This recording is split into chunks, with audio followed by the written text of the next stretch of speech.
बारामती, पिंपरी चिंचवड अशा शहरांना घडवत असताना सोनार ज्याप्रमाणे दागिन्याची कलाकुसर करतो त्याच बारकाईने प्रकल्पाच्या अंमलबजावणीवर लक्ष ठेवले.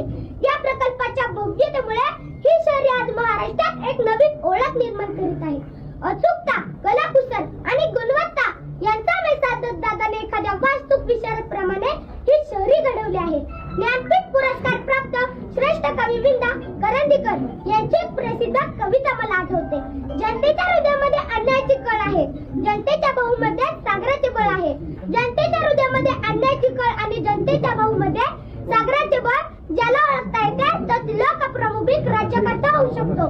राज्यकर्त्याचे हे गुण लक्षण ज्याला यथार्थपणे लागू पडले असे राजकारणातील एक नाव म्हणजे श्री अजितदादा पवार, महाराष्ट्राचे माजी मुख्यमंत्री वसंतदादा नाईक यांच्यानंतर महाराष्ट्राच्या राजकारणात दादा म्हणून मिरवण्याचा मान मिळाला तो फक्त अजितदादांना. आपला स्पष्ट वक्तव्यपणा आणि सडेतोड वक्तृत्वाने महाराष्ट्राला हलविणारे दादा हे माझ्यासाठी आणि उभ्या महाराष्ट्रासाठी कायमच आदराचे स्थान असतील. आम्ही त्यांच्याकडे आदर्श म्हणून पाहतो.